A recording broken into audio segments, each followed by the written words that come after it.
Halo, iya malam. Iya, Oke, gimana nih Mas? suaranya Kak, jelas.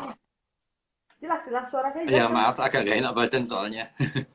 Oh, baik ya memang karena sekarang lagi cuacanya juga gitu ya Mas dan memang kayaknya lagi rame juga nih Omikron gitu kan. Jadi kita tetap harus jaga kesehatan juga nih Mas ya supaya nggak drop gitu ya. Iya, iya, iya, Oke, betul, betul, tapi betul. Sehat kondisi aman nih Mas ya. semuanya. Sehat ya Mas. Aman, aman. Terima kasih nih sudah mau menyempatkan waktunya nih bergabung bersama KOL Stories malam hari ini nih Mas meskipun lagi nggak enak badan gitu ya katanya ya tadi saya sempat live Ya, ya kan katanya apa di eh, nggak schedule akhirnya kita direncanakan. lanjutkan aja gitu ya. Betul betul. Oke Mas Angga, saya panggilnya Mas atau kok aja nih? Boleh, Mas juga boleh. Kok boleh, Pak boleh, terserah. Oke, saya panggil kok aja deh biar kayaknya lebih akrab gitu ya kok ya. Oke, kalau enggak ini kita bakal ngomongin tentang kripto nih kok. Kan sekarang ini mungkin lagi rame banget gitu ya kan. Dan mungkin juga banyak teman-teman yang kayaknya pengen gitu untuk apa ya terjun ke dunia kripto. Cuman kayak masih ragu-ragu. Ini kayak saya nih, ini mungkin pengalaman pribadi saya gitu. Saya pengen mencoba untuk terjun langsung gitu apa ya investasi di kripto ataukah di Mhm. NFT, metaverse dan lain-lain gitu. Cuman saya masih bingung. Ini gimana sih sebenarnya cara kerjanya dan kemudian sebenarnya tuh kriptonya sendiri itu apa sih? Kok boleh dijelaskan terlebih dahulu nggak supaya teman-teman nih mungkin uh, tahu dulu nih si kripto ini apa sih? Silakan, kok enggak? Kalau kripto sih secara mudahnya sih ya aset digital ya. Aset digital yang bisa diperjualbelikan. Jadi mungkin kalau biar lebih gampang nangkepnya, mungkin boleh dibilang ini seperti loyalty points itu mungkin loyalty points tapi bisa diperjualbelikan. Kalau dulu kan ya loyalty points sebatas hanya ada di satu platform tertentu. Nah, tapi sekarang bisa diperjualbelikan secara bebas. Nah, tapi ya mungkin akan lebih tepat kalau disebut ini aset digital sih. Meskipun memang bisa digunakan sebagai alat pembayaran. Nah, tapi kita di Indonesia kan kita nggak mengenal yang namanya mata uang kripto atau cryptocurrency. Kita menyebutnya aset kripto itu sih. Jadi ini semacam loyalty gitu ya kalau mungkin teman-teman tahu gitu kan ini semacam loyalty yang bisa diperjualbelikan gitu ya kok. Nah, kalau untuk Ya, dan menggunakan memperjualbelikannya. teknologi blockchain. Oke, di belakang kripto ini atau kripto ini ada di teknologi blockchain itu sendiri gitu ya, Ko ya? Ya, jadi nggak bisa dipalsukan. Itu nggak bisa Hmm. dipalsukan. Itu yang Oke, bikin kalau chat teknologi ini sangat unik sih gitu. karena tidak bisa dipalsukan itunya. Betul, nggak bisa dipalsukan. Oke, jadi kalau cara kerjanya sendiri kayak seperti apa gitu, kok? Kalau cara kerja apa dulu nih gitu. Ini maksudnya dalam Kalau konteks kita mau investasi atau kita mau bertransaksi pakai aset kripto gitu atau mungkin tukar pakai aset kripto gitu. boleh dijelaskan dua-duanya nggak kok? Ketika kita mau investasi atau kita mau apa melakukan transaksi begitu kok? Uh, Mungkin lebih umum saya jelasin investasi dulu aja ya. Jadi kalau investasi aset kripto ini kan sebenarnya kan masih baru. Nah, di investasi manapun yang pasti yang dapat keuntungan pertama kali itu adalah early investor. Jadi investor yang pertama kali dia invest. Nah, sekarang itu hanya sekitar 2-5% orang di dunia ini yang paham tentang kripto, yang mulai masuk ke kripto. Nah, di mana artinya kita itu masih punya space yang sangat besar banget untuk bisa jadi early investor. Nah, tapi otomatis karena ini early investor, high risk high reward ya. Otomatis ada risiko dan ada rewardnya. Nah, tapi coba dibayangin kalau misal sekarang kita baru mungkin 5% orang yang baru masuk kripto itu udah seperti ini. Udah hype-nya itu seperti ini. Udah market cap-nya total tuh ngalahin beberapa bank kalau digabung. Beberapa bank terbesar kalau digabung. Market cap total kripto ya. Itu padahal kita kan baru masuk 5% orang yang baru mengenal kripto. Coba kalau misalnya yang 5% ini double, jadi 10% lah misal. Jadi 15% lah misal. Atau jadi 20%. Nah, memang sekarang yang investasi di kripto itu generasi-generasi muda. Generasi-generasi mungkin banyak yang usianya di bawah saya. Kalau generasi orang yang usianya mungkin di atas saya, atau mungkin teman-teman bilang Gen X, atau mungkin baby boomers, mereka mungkin nggak terlalu banyak masuk ke kripto itu. Karena mereka nggak paham. Untuk di Indonesia ya, nggak paham. Nah, tapi akan ada satu titik, ada suatu masa, akan ada perpindahan kekayaan dari baby boomers ke generasi yang lebih baru. Kan mereka kan pasti ada yang meninggal, yang diwariskan lagi. Nah, para generasi milenial, generasi zenial, itu mereka nggak lagi investasi di platform-platform, nggak lagi investasi di platform-platform yang seperti dulu, nggak investasi di aset-aset real seperti properti dan lain-lain seperti dulu. Mereka maunya investasi di aset digital gitu, salah satunya kripto. Nah, jadi momentum ini yang mau kita ambil sih itu. Momentum ini yang mau kita ambil supaya kita bisa ikut ngerasain cuan jadi early investor. Nah, cuman sekarang tinggal pilih, karena tokennya ini ada banyak ya. Kalau kita ngomongin tentang token dan kripto itu sangat luas, itu ada banyak banget. Jadi kalau token itu aja kita bisa pilih ada 10.000 atau 20.000 token gitu. Nah, sekarang kita tinggal pilih mana yang mau kita investasikan uang kita. Itu sih. Kalau dari sisi Kalau investasi. oke, kalau boleh tahu itu tadi yang 2-5% itu di global atau di Indonesia aja ya? Setahu saya kalau di Indonesia cuma 2%, tapi kalau global sekitar 5%. Setahu saya sih, mungkin Oh, correct me if I'm wrong. oke, siap. Jadi baru 2% masyarakat Indonesia gitu lah ya kita bilangnya gitu ya kok yang masuk ke dunia kripto. Nah, di kripto ini kan yang lagi hype belakangan ini gitu ya, kok ada NFT, kemudian juga ada metaverse. Nah, boleh dijelaskan juga nggak sih kok sebenarnya si NFT sama metaverse ini hubungannya seperti apa sih dengan kripto ini sendiri kok? Oke, kalau NFT yang sekarang memang lagi hype, itu digital art ya. Jadi, contoh waktu kita masih kecil dulu, kita kan suka koleksi kayak kartunya Pokemon, kartunya pemain basket, Dragon Ball, itu. Itu kan kita bilangnya trading card waktu waktu saya masih kecil tuh. Kita tuker-tukeran sama temen itu. Kamu punya punya kartu apa gitu. Waktu itu saya masih ingat kalau kita beli di toko buku itu pakai gacha sih dulu. Jadi diputar gitu alatnya. Bentuknya fisik. Nah, sekarang dengan adanya NFT itu bisa dalam bentuk digital itu. Jadi trading card itu bisa diperjualbelikan bebas di blockchain. Di blockchain. Nah, itu hanya salah satu utilitas dari NFT aja. Hanya salah satu aja. Nah, sebenarnya NFT itu luas banget. Nggak cuma jadi digital art aja.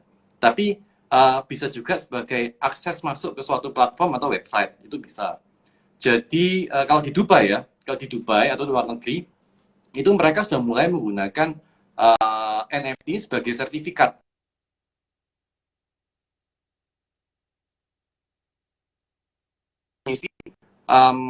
Notaris ya, menggantikan posisi notaris. Nah, kalau misalkan kita mau transaksi properti ini, kan kita ke notaris. Kemudian sama notaris kan dicek tuh sertifikatnya. Asli atau palsu, bener nggak? Terus dibawa ke BPN untuk dicek lagi. Bener nggak sertifikat ini sesuai dengan sertifikat yang di BPN? Sebenarnya cara kerja blockchain tuh persis seperti itu.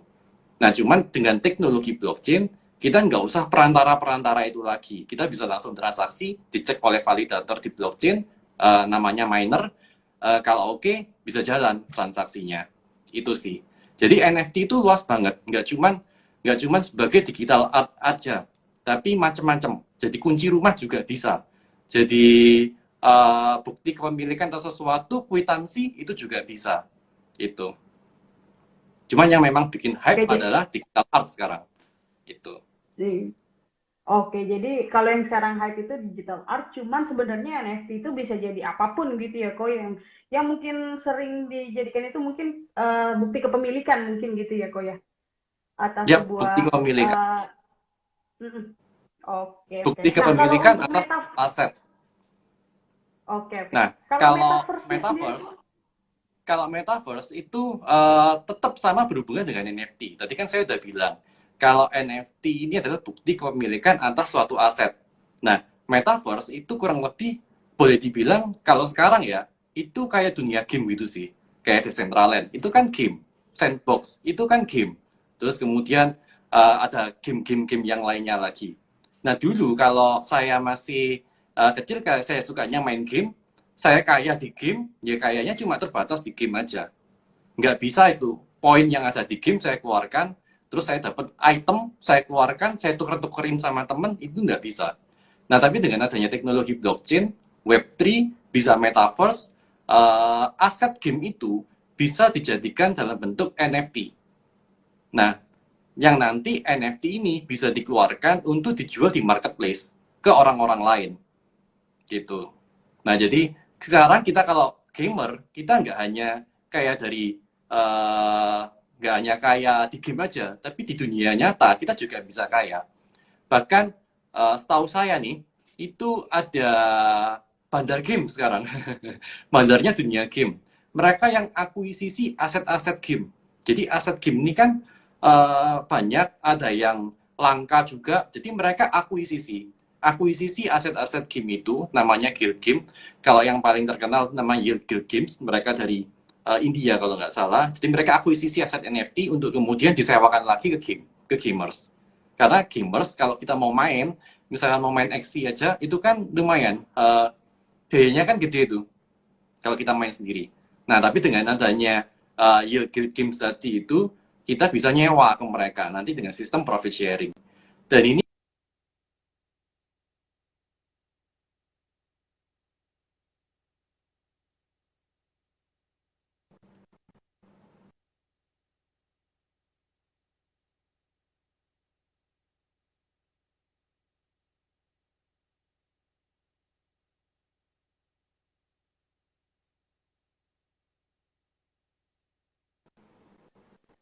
Halo, Pak Angga.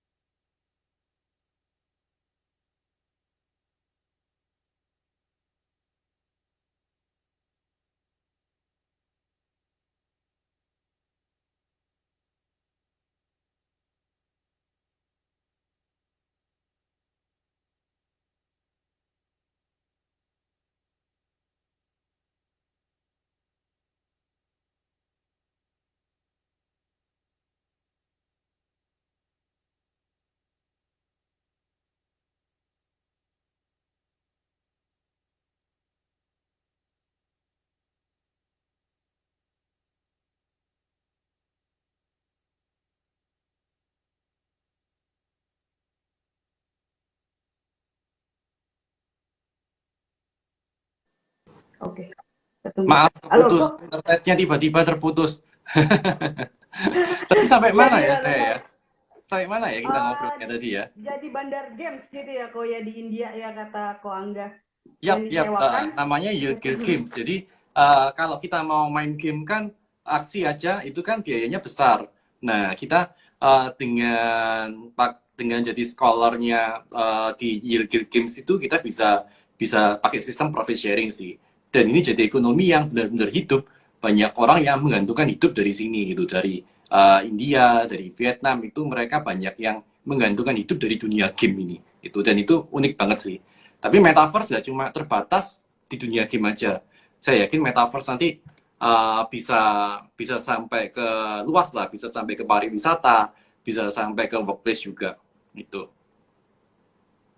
Jadi benar-benar dunia digital gitu ya, kok kalau bisa dibilang ya kalau metaverse itu. Nah, berarti kalau untuk bertransaksinya sendiri itu menggunakan koin-koin kripto yang ada begitu ya, kok ya? Ya, kalau transaksinya, ini transaksi di mana nih? Di dunia metaverse juga. Ya, di metaverse, di NFT, apakah harus menggunakan koin-koin yang ada atau seperti apa kok? Ya, biasanya kita pakai pakai token yang ada di dunia metaverse itu sih. Jadi token in game-nya memang. Misalkan kalau di Decentraland kita ya pakainya mana. Kalau misalkan aksi ya kita mungkin pakainya aksi atau SLP seperti itu sih.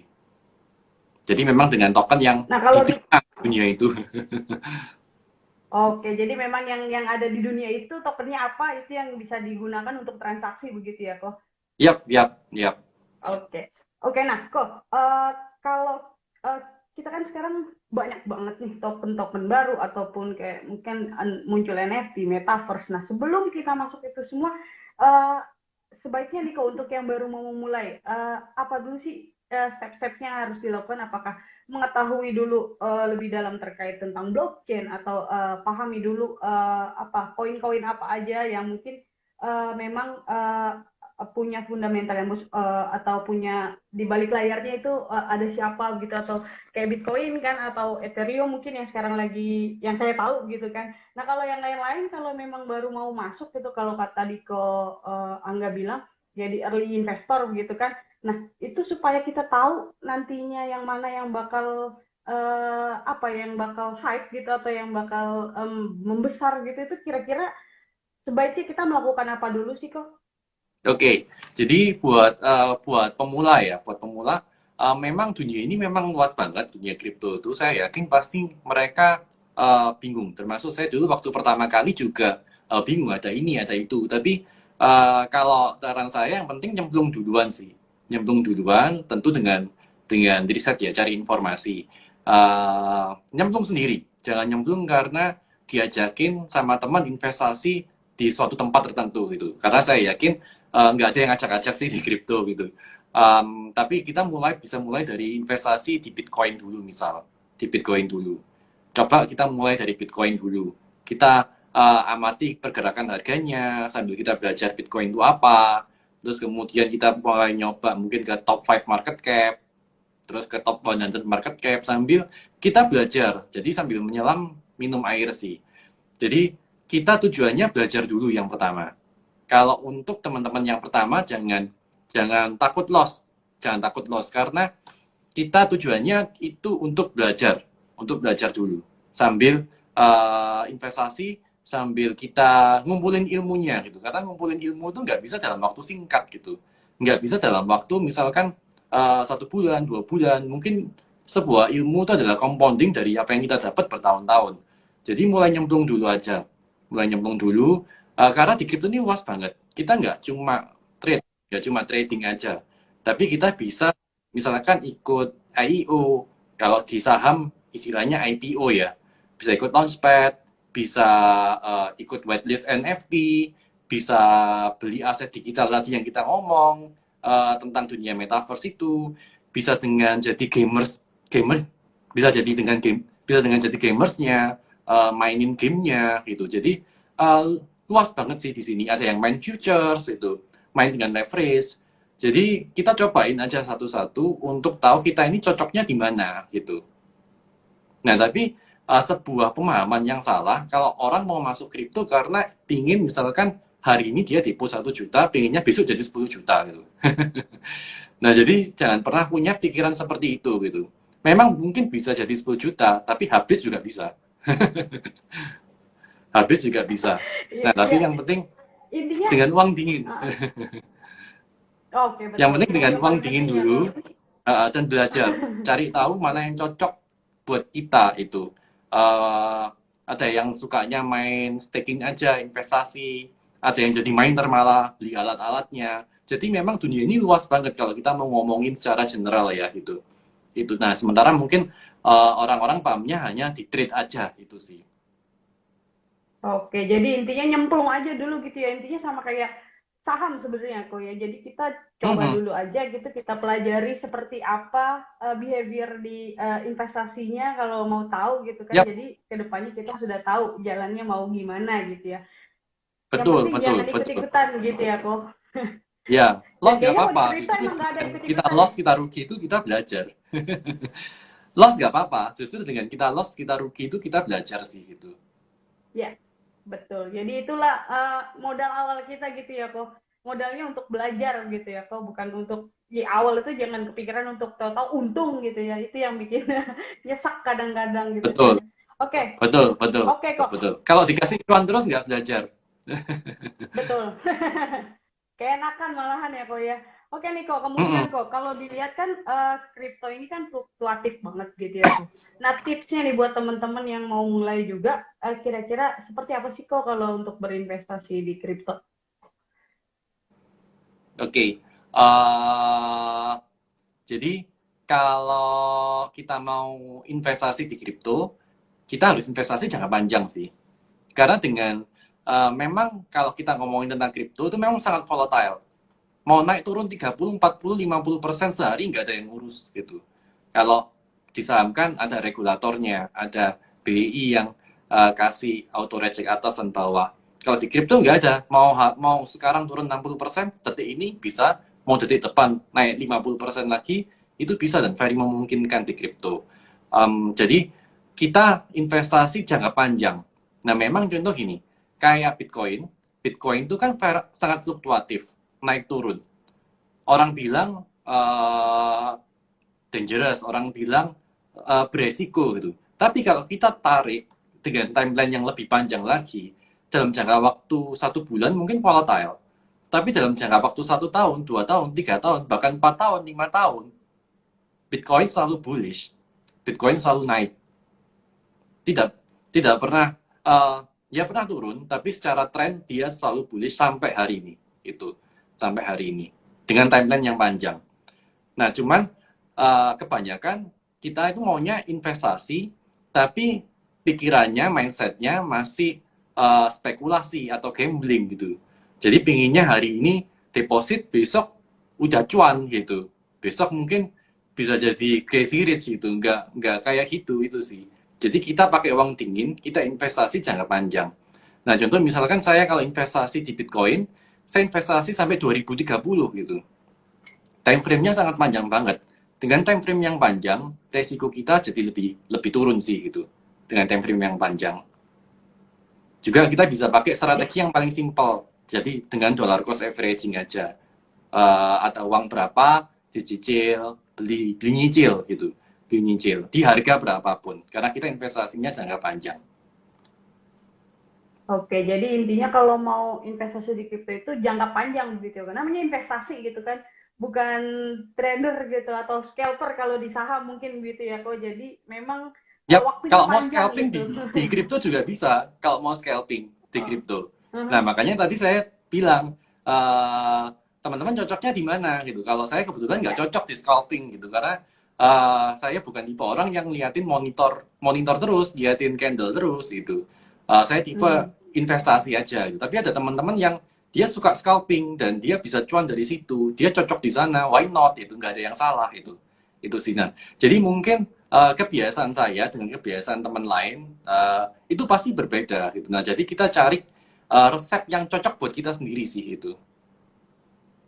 Eksperimen, Sip. Makanya, harus eksperimen. oh iya, makanya coba dulu gitu gimana teman-teman lebih cocoknya kemana, investasi kah atau mungkin untuk trader kah gitu, itu bisa juga ya kok ya. Nah kok Yap, kemudian kok karena kan sekarang ini banyak banget gitu ya token-token yang bermunculan kok. Di Indonesia pun sudah banyak yang meluncurkan token-token gitu kan. Nah kalau dari pandangan Ko Angga sendiri, kira-kira masa depannya kripto ini atau token-token yang ada ini yang bermunculan saat ini tuh atau yang sudah ada mungkin seperti Bitcoin itu seperti apa sih kok? kalau di masa depan ya, nggak usah masa depan, kita ngomongin hari ini aja gitu. Hari ini dengan banyaknya token-token yang bermunculan, kita juga harus mulai apa ya, mulai mempertebal riset kita gitu. Karena nggak semua token yang bermunculan sekarang itu punya roadmap yang bagus gitu. Karena seperti yang kita tahu ini unregulated market, market yang tidak diregulasi. Siapapun bisa bikin token, bahkan mulai dari $300 aja kita udah bisa bikin token itu. Nah, jadi kita harus riset terus sih, riset terus, jangan jangan FOMO, jangan ikut-ikutan. Nah, tapi kalau memang mau cari yang safe, ya kita bisa main di top 100 market cap. Jadi top 100-nya. Top 100-nya. Memang kita nggak bisa sampai dapat cuan kayak teman-teman yang deposit misalkan 100.000 jadi 500 juta gitu. Kita memang nggak bisa sampai ke sana gitu. Tapi lebih safe itu sih. Nanti kalau misalkan main porto kita, porto utama kita udah safe, di top 100 market cap atau top 5 market cap, bolehlah kita sedikit-sedikit nyoba di token-token yang teman-teman bilang token micin gitu. Jadi kalau di token micin sifatnya saya bilang lebih judi ya gitu, lebih judi atau spekulasi gitu, karena kita nggak tahu arahnya token ini mau kemana, kita nggak tahu. Apakah token ini akan rakpul atau enggak, kita nggak tahu. Developernya siapa, kita juga nggak tahu gitu. Jadi uh, ya sifatnya lebih ke spekulasi atau judi sih emang gitu. Untuk token-token yang market cap-nya sangat kecil-kecil gitu. Ini mungkin nyambung pertanyaan juga nih, Ko. Mungkin kayak minta komentarnya sama Ko Angga soal koin atau token yang punya artis-artis Indonesia yang ditanya sama Patrice underscore Reza. Kira-kira menurut Ko Angga seperti apa tuh? Oke, ini ada sisi baik dan sisi nggak baiknya sih gitu. Jadi dari sisi baiknya, dengan adanya teman-teman artis ini mulai mempromosikan kripto, otomatis orang-orang kan jadi aware gitu. Ah, kripto ini apa sih gitu? Kenapa si A bawa token ini? Kok si B ciptain token ini gitu? Kok si C bikin token ini gitu? Jadi hype-nya kripto itu dapat banget. Hype-nya kripto. Orang-orang mulai cari tahu tentang kripto, mulai pengen tahu kripto itu apa sih gitu. Nah, uh, jeleknya ini saya nggak tahu ya, saya nggak mengatakan artis tertentu ya, tapi yang saya takutkan di sini, yang saya takutkan kan mereka ada yang bikin token kan, nah bikin token ini kan mereka pasti juga sebagai penerbit token harusnya kan bertanggung jawab lah secara moral paling enggak dengan token yang dibawa gitu. Nah, sementara mungkin orang-orang yang baru mulai masuk itu nggak menyadari resikonya itu. Juga si artis sendiri juga nggak terlalu paham tentang gimana dunia kripto ini bekerja gitu. Jadi entah mungkin dia dikontrak sama si developer atau mungkin sekedar ada partnership dengan developer, saya nggak tahu. Tapi kalau saya rasa dari teman-teman artis juga harus mulai belajar tentang kripto. Jadi jangan asal ciptain aja, tapi harus tahu, benar-benar tahu apa resikonya dan itu dikomunikasikan ke orang-orang yang masih baru sih itu. Jadi nggak asal to the moon, to the moon, to the moon. Orang-orang yang nggak teredukasi dengan baik, ada yang nekat jual motor, ada yang nekat jual sawah, berharap sekarang dijual besok jadi 10 sawah gitu, yang ternyata harganya malah turun itu sih. Nah jadi tetap ini adalah suatu isu yang baik menurut saya karena kripto Ya. bisa bisa dikenal oleh banyak orang, tapi di satu sisi kita juga harus ingetin mereka ini loh resikonya gitu itu. Dan apalagi kan token-token artis kan memang masih belum bisa transaksi di centralized exchange yang legal, seperti misalkan mungkin Indodex atau kripto kan masih belum gitu. Nah jadi mereka kan investasinya kan di DEX, di decentralized exchange. Mereka pakai MetaMask yang ditaruh di plugin sebagai plugin di komputernya. Itu kita juga harus jelasin juga resikonya. Karena di decentralized exchange, di di apa namanya, di wallet MetaMask itu juga punya resiko kalau kita kena hack gitu itu sih. Oke, jadi Dan memang saya ini ya gimana kok?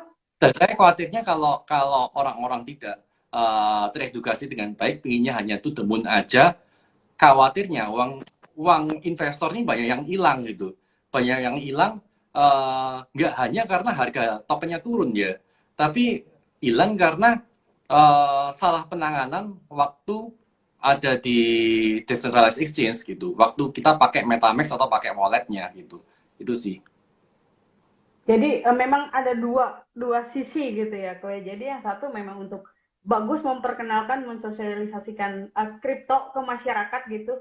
Tapi di sisi lain juga kan masyarakat Indonesia khususnya gitu kan yang masih belum ya tadi kita kok Angga bilang masih 2% gitu yang masuk ke dunia Mhm. kripto ini kan yang 98%-nya belum nggak tahu masuk kemudian akhirnya beli dan akhirnya turun itu kan juga akan ngebuat apa ya kena mental mungkin kok kalau kalau kalau kita masuk kemudian langsung jatuh itu kan kadang-kadang juga orang kapok gitu kan dan sebenarnya kalau Betul.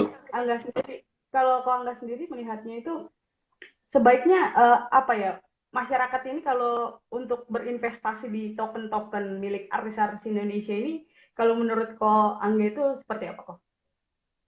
Harus tahu resikonya sih. Memang kalau token-token artis ini kan memang market cap-nya masih kecil. Karena market cap kecil itu bisa pump ratusan persen, ribuan persen dengan mudah. Tapi sebaliknya juga bisa turun 99%, 100% dengan mudah. Nah, jadi kita tetap harus pahami resiko itu gitu. Itu fakta sih, itu fakta. Eh, jadi teman-teman jangan, oh karena saya percaya dengan si artis ini pasti bisa bikin tokennya pump gitu. Nggak bisa, yang bikin token pump or dump itu salah satunya adalah market gitu sih. Itu. Jadi Jadi bukan mesti si tahu artis banget itu. gitu ya resikonya gitu ya kok. Ya, si artis hanya mengenalkan saja gitu. Tapi yang bikin harga naik dan turun sebagian besar adalah market itu. Jadi Oke, harus tahu tetap resikonya pasar ya, dan tetap dengan tetap uang pasar dingin. yang Jangan ngebentuk pakai harga. uang dapur. Iya. Heeh. Jangan jual sawah. Nanti nggak bisa Jangan masak. jual motor. Oke, Jangan oke, FOMO Koning itu juga sih. ada. Iya betul. Ini ada yang tanya juga nih, kalau dari Koangga sendiri gitu kan, lebih percaya sama yang underlying project real atau token artis nih katanya yang ngandelin FOMO doang. Kalau dari Koangga gimana? Kalau underlying project real ini projectnya apa dulu ya? Karena kalau kita ngomongin apa namanya kayak Bitcoin itu juga nggak punya underlying project yang kalau dibilang real bisa dilihat mata nggak ada. Tapi dia punya teknologi, dia punya disupport beberapa negara yang udah pakai jadi legal tender itu sih. Nah cuman kalau aset kripto karena ini nggak bisa dilihat asetnya meskipun kita ngomongnya coin token itu kan virtual ya. Jadi aset ini masih full tergantung oleh kepercayaan orang sih gitu. Kalau orang tetap percaya bahwa token ini bisa naik harganya, orang hold, harganya akan naik gitu. Tapi kalau orang udah nggak percaya, udah jual aja deh, market akan dump. Seperti itu. Oke, jadi mesti dilihat dulu proyeknya dan seperti apa di balik proyek itu, begitu ya kok ya? Kondisinya seperti Betul, apa? betul. Oke, ini ada pertanyaan lagi kok dari Retno 553. Kok kalau investasi saham kita bisa percaya karena ada perusahaannya. Nah, kalau kripto itu gimana kok? Nah, kalau saham kan memang ada perusahaannya, tapi analisanya beda sih. Jadi kita nggak bisa pakai mindset saham di kripto. Sebaliknya, kita nggak bisa pakai mindset kripto di saham. Memang kripto ini adalah sebuah aset, tapi orang-orang di luar negeri mereka menyebutnya cryptocurrency gitu. Dimana kalau kita ngomongnya currency, mata uang, ini dalam konteks di luar negeri ya, bukan di Indonesia ya, kalau kita ngomongin tentang currency, itu adalah kepercayaan gitu. Kita percaya kalau misalkan dolar ini di backup sama Amerika, meskipun emasnya nggak ada gitu. Itu sih. Jadi selama orang menganggap sesuatu ini berharga, itu akan berharga. Jadi seperti Bitcoin, kalau tetap ada orang yang bertransaksi di blockchain-nya Bitcoin, tetap ada negara yang pakai jadi legal tender, ada orang-orang yang hold Bitcoin, investasi di Bitcoin, harganya pasti akan tetap pump. Itu sih, semuanya faktor kepercayaan. Sama juga dengan saham, meskipun saham itu ada underlying asetnya, tapi harganya tidak mencerminkan underlying aset aslinya gitu. Kalau kita bilang underlying asetnya adalah apa? Kantor, perusahaan. Berapa nilai sebuah kantor? Bisa dihitung sih per meter, harga tanah kali bangunan berapa. Tapi kan enggak. Di sebuah perusahaan, di sebuah saham, itu usernya juga adalah aset gitu. Nah ini kan nggak bisa dinilai. Growth di masa depan itu juga adalah aset itu. Kontrak-kontrak dengan perusahaan lain itu juga adalah aset. Itu nggak bisa dinilai gitu.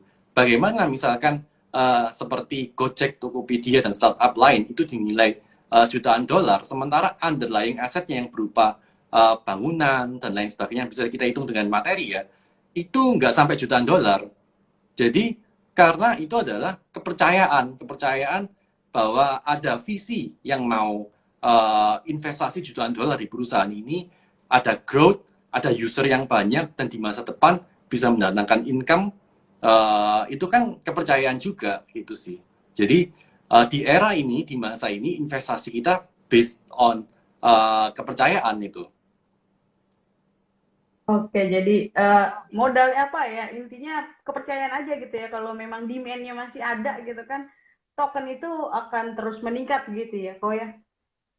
Yap, Kalau yap. dari kok Angga sendiri ngeliat Bitcoin sekarang gitu, kok kan harganya lagi turun ya. Kalau lagi downtrend gitulah kalau di saham bilangnya. Kalau kok Angga sendiri ngelihatnya ini Bitcoin ini khususnya gitu ya, kok untuk kembali apa ya mencapai masa kejayaannya lagi tuh kira-kira kan kalau dibilang ini kan mungkin 2024 gitu kalau saya baca-baca 2025 gitu baru akan kembali naik begitu. Nah kalau dari Koangga sendiri melihatnya seperti apa?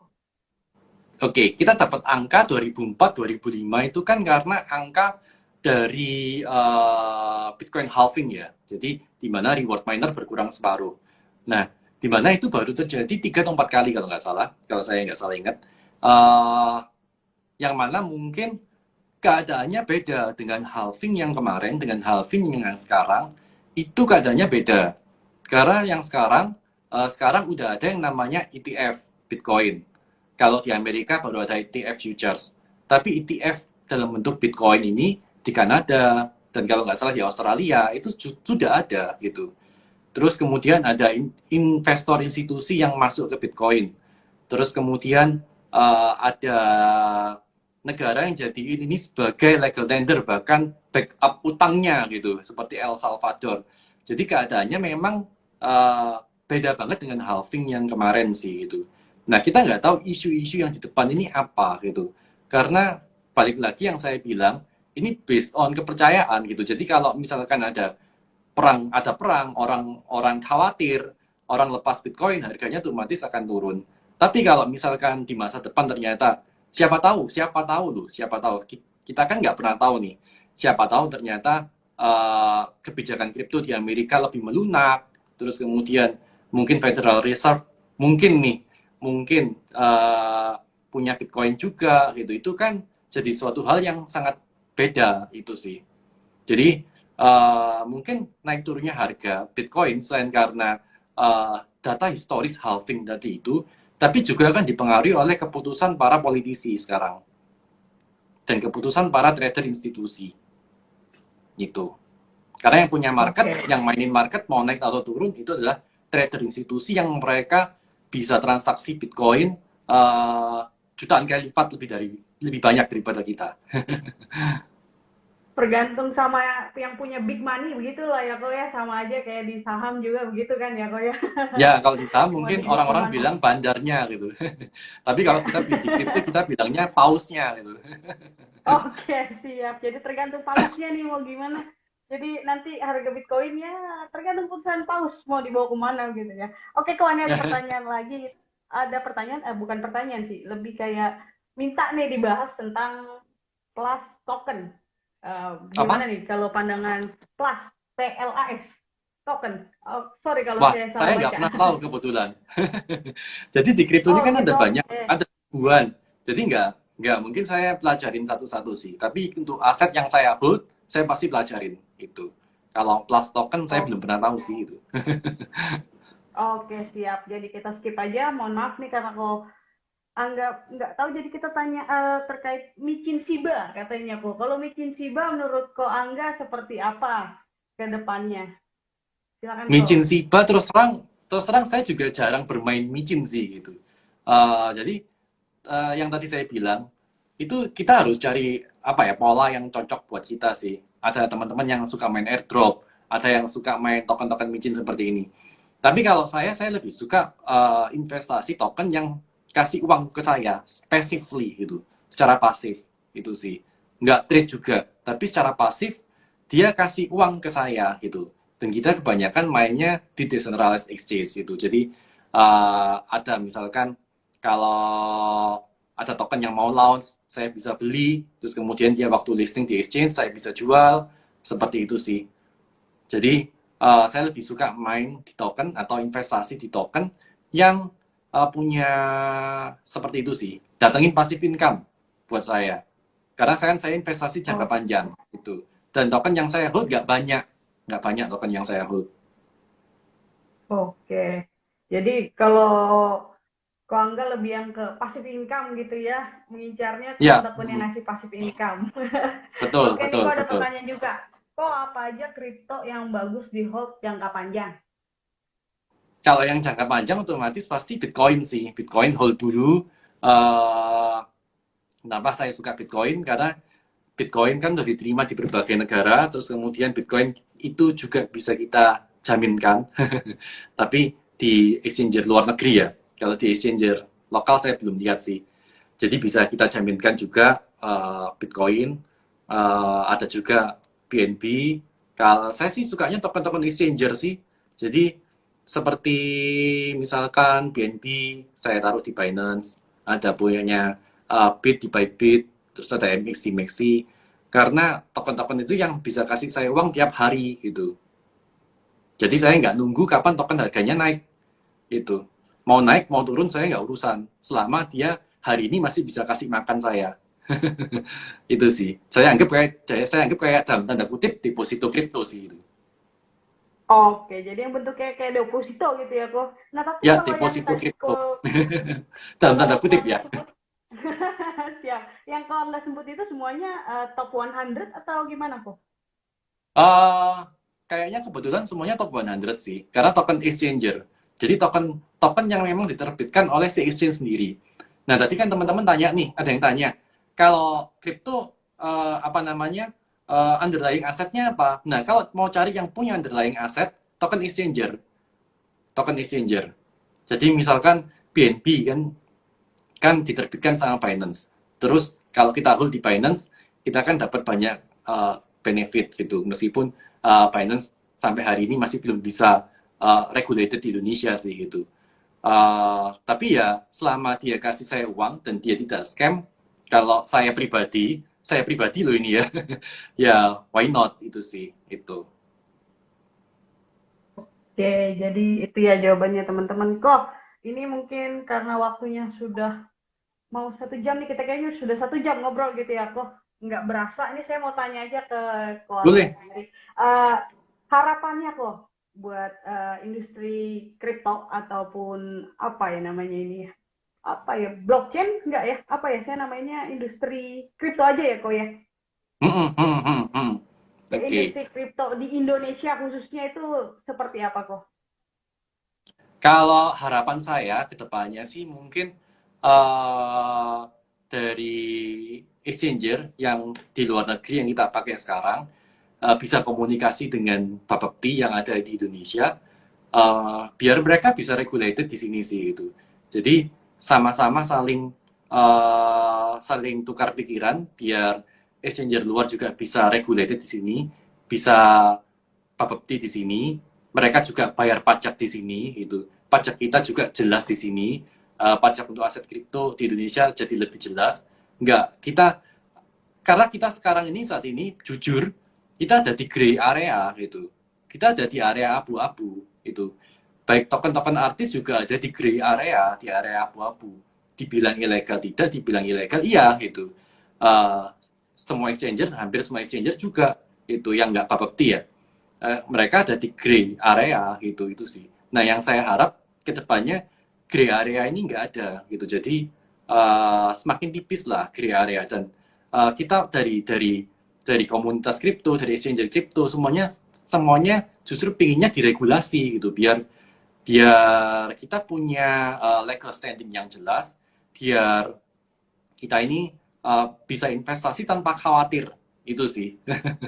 Dan biar kripto bisa bisa lebih banyak diterima oleh masyarakat Indonesia bahkan dunia.